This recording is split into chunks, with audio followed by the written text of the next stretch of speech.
সব ধোঁয়াশা কাটিয়ে সামনে এলো হাদিকুনের রোমহর্ষক কাহিনী। আজকের ভিডিওটা দেখলে আপনার হয়তোবা লোম দাঁড়িয়ে যাবে। অবাক হবেন শরীফ ওসমান হাদির পেছনে কারা কারা লেগেছিল এবং কারা কারা এই হত্যার চক এঁকেছিল। হাদি হত্যার ঘটনা নিয়ে বর্তমানে যা ঘটছে তাতে 5টি বিষয় স্পষ্ট হয়ে উঠছে। এক, প্রশাসনের একটি অংশ ডক্টর ইউনূস হাদি হত্যার বিষয়টি আদৌ জানত না, যেহেতু ডক্টর ইউনূস কোনো প্রকার ইন্টেলিজেন্স ব্রিফিং পান না। 2, জেনারেল ওয়াকারের নেতৃত্বাধীন প্রশাসনের অন্য অংশটি হাদির হত্যাকাণ্ডের সাথে প্রত্যক্ষ ও পরোক্ষভাবে জড়িত। 3, ওয়াকারের নেতৃত্বাধীন প্রশাসনের এই অংশের রাষ্ট্রবিরোধী প্রতিটি ষড়যন্ত্রের সাথে বিএনপি সরাসরি জড়িত। ওয়াকারের সাথে বিএনপির পক্ষ থেকে মির্জা ফখরুল ইসলাম আলমগীর, আমির খসরু মাহমুদ চৌধুরী, সালাউদ্দিন আহমেদ, গোরখোদক আব্বাসের সার্বক্ষণিক যোগাযোগ রয়েছে। 5, হাদি হত্যার সাথে ওয়াকারের নেতৃত্বাধীন অংশের প্রত্যক্ষ জড়িত থাকার বিষয়টিকে ধামাচাপা দিতে প্রথম আলো, ডেইলি স্টার, আল জাজিরার গতরখাটা সাংবাদিক সহ আরও কয়েকজন আওয়ামী সুবিধাভোগী সাংবাদিককে ব্যবহার করা হয়েছে এখানে।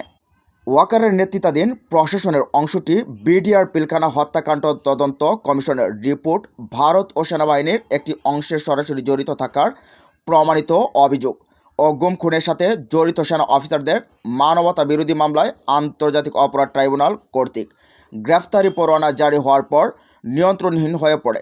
ওয়াকারের নেতৃত্বাধীন অংশ প্রচণ্ডভাবে জন অসন্তোষ সহ জনরোষের মুখোমুখি হয়। ওয়াকারের নেতৃত্বাধীন অংশটি হতবিহ্বলতা কাটিয়ে প্রশাসনের উপর পূর্ণ নিয়ন্ত্রণের জন্য মরিয়া হয়ে ওঠে।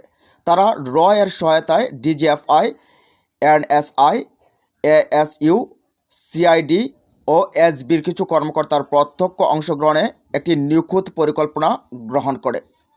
ওয়াকারের একটি ছাত্র জনতার বিপ্লবী অংশটির উপর চরম আঘাত হানার সিদ্ধান্ত নেয়, যেহেতু তারা দেশের অস্তিত্বের স্বার্থে রক্ষায় বদ্ধপরিকর এবং ডক্টর ইউনূসের সমর্থন তাদের প্রতি অনেক সুযোগ সুবিধা ও লোভ এমনকি ভয় দেখেও ডক্টর ইউনূসকে ভারত ও ওয়াকারের অংশের সাথে মেলানো যায়নি। ওয়াকারের নেতৃত্বাধীন একটি অংশটি এনসিপি নেতাদের পাশ কাটিয়ে টার্গেট করেছিল ভিপি নূরকে।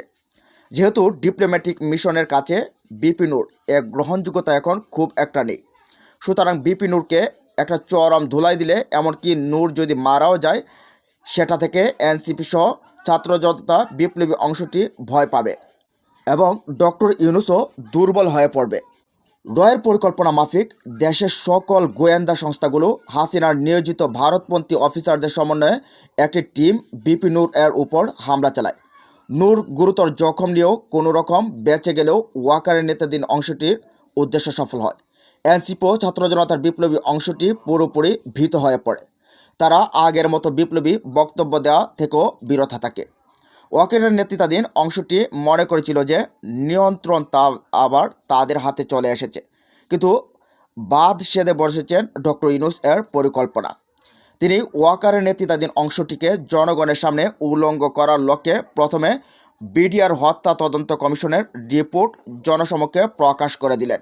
দ্বিতীয় ধাপে আইসিটির মাধ্যমে হাসিনা শেখ ও আসাদুজ্জামান খান কামালের মৃত্যুদণ্ডাদেশ নিশ্চিত করলেন এবং তৃতীয় ধাপে গুম খুনের সাথে জড়িত সেনা অফিসারদেরকে মানবতা বিরোধী মামলায় আন্তর্জাতিক অপরাধ ট্রাইব্যুনাল কর্তৃক গ্রেফতারি পরোয়ানা জারি নিশ্চিত করেন। ডক্টর ইউনূস এর সূক্ষ্ম খেলায় ওয়াকারের নেতৃত্বাধীন প্রশাসনের অংশটি একেবারেই উলঙ্গ হয়ে পড়ে। তারা পুনরায় ভারত ও র এর শরণাপন্ন হয়। এ পর্যায়ে তারা এনসিপি ও ছাত্র জনতা বিপ্লবী অংশের অনেককে টার্গেট করা থেকে বিরত থাকে, যেহেতু তারা টের পেয়েছে যে ভিপি নূরকে আক্রমণের পর থেকে বাংলাদেশের র ও বাংলাদেশি গোয়েন্দা সংস্থাগুলো কার্যকলাপের উপর পশ্চিমা দেশগুলোর এজেন্সিগুলো কড়া নজর রাখছে।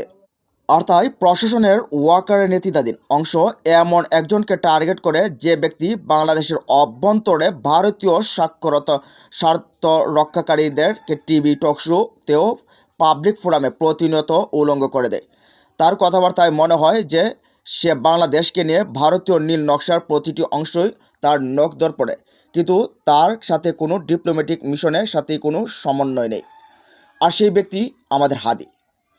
ওয়াকারের মাধ্যমে ভারতপন্থী বাংলাদেশি কামলা মিডিয়াগুলোকে পরামর্শ দেয়, উস্কানির মাধ্যমে হাদি হত্যার ক্ষেত্র তৈরির। পরবর্তীতে ওয়াকারের নির্দেশনা অনুযায়ী প্রথম আলো, ডেইলি স্টার, সময় টিভি ও ৭১ সহ বসুন্ধরার মালিকানাধীন মিডিয়া এবং যমুনা টিভি সহ ভারতপন্থীরা ভারতীয় হাইকমিশনে মিলিত হয়। র এর সিনিয়র কর্মকর্তার এক ব্রিফিং উপস্থাপন করে। ব্রিফিংয়ের পর ছিল প্রশ্নোত্তর ও আপ্যায়ন পর্ব। আপ্যায়নের মধ্যে ছিল পানীয় ও খানাপিনা, সাথে ছিল মোটা অ্যান্ড ব্যালেব। মিডিয়া কভারেজের বিষয়ে ডিজিএফআই প্রায়শই তাদের বেতনভুক্ত কামলা যেমন মনির হায়দার, আনিস আলমগীর, আব্দুল নূর তুষার, সাইফুস সাগর, শাহেদ আলম সহ হাসিনাদের ব্যবহার করে। ঠিক তেমনি নামকস্তে আল জাজিরার ট্যাগদারি জুলকারনাইন সায়ের নামক এক কামলাকেও তারা ব্যবহার করে। হাদির বিষয়ে ভারতপন্থীদের হয়ে আল জাজিরার ট্যাগ সর্বস্ব গতরকাটা জুলকারনাইন সায়ের খান তার পাণ্ডিত্য যারার সুযোগ নিয়েছে এবং ভারত সেবার নামে $2-4 কামিয়েছে। পাশাপাশি বিএনপি ভারতপন্থী আরও শক্তিশালী করার লক্ষ্যে হাদি হত্যা পরিকল্পনায় আব্বাস, মির্জা ফখরুল, সালাউদ্দিন ও আমির খসরুকেও জড়ানো হয়। এই পরিকল্পনাটি ছিল আব্বাসের জন্য পোয়া 12 যেন না চাইতে বৃষ্টি। হাদি হত্যার পরিকল্পনার পরবর্তী ধাপে খুন করার জন্য আওয়ামী ক্যাডার নির্বাচন করে। খুনির সাথে 150 কোটি টাকা ও খুনের পর ভারতে পার করে দেওয়ার শর্তে দফারফা হয়। বিএনপি ক্যাডারদের মধ্যে শিবির বা দেশপ্রেমিক কেউ থাকতে পারে বিদায় পরিকল্পনাকারী বিএনপি ক্যাডারদেরকে বিশ্বস্ত মনে করেনি। নির্বাচিত খুনি ছিল মেজর সাদেক এর দ্বারা প্রশিক্ষিত।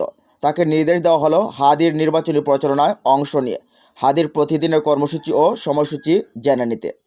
এত কিছু হয়ে যাচ্ছে, কিন্তু ডক্টর ইউনূস এর নেতৃত্বাধীন প্রশাসনের অংশটি এসবের কিছুই জানে না। কিন্তু কেন? ডক্টর ইউনূস এর নেতৃত্বাধীন অংশের অধিকাংশরা আখের গুছাতে ব্যস্ত। দেশ সেবা ও রক্ষা তাদের কাছে চতুর্থ বিষয়। পাশাপাশি ডক্টর ইউনূসের খুব কাছের লোকগুলো ওয়াকারের নিয়োজিত। সুতরাং ওইসব লোকগুলোর আনুগত্য ইউনূসের চেয়ে ওয়াকারের প্রতি অনেকাংশেই বেশি। প্রস্তুতি সম্পন্ন দফারফা মোতাবেক খুনিকে 150 কোটি টাকা দেওয়া হলো এবং পুরো টাকাটাই আব্বাসের দেয়া এবং যথাসময়ে হাদিকে শ্যুট করা হলো। র এবং দেশীয় গোয়েন্দা সংস্থার ভারতপন্থীরা খুনির ব্যাপারে দুটো সিদ্ধান্ত নিয়েছিল। ভারতের সম্মতি থাকলে খুনিকে সীমান্ত পার করে দেয়া, নতুবা ইলিয়াস আলীর পন্থায় তাকে গায়েব করে দেয়া, যেহেতু খুনিকে বাঁচিয়ে রাখা পরিকল্পনাকারীদের জন্য অত্যন্ত ঝুঁকিপূর্ণ।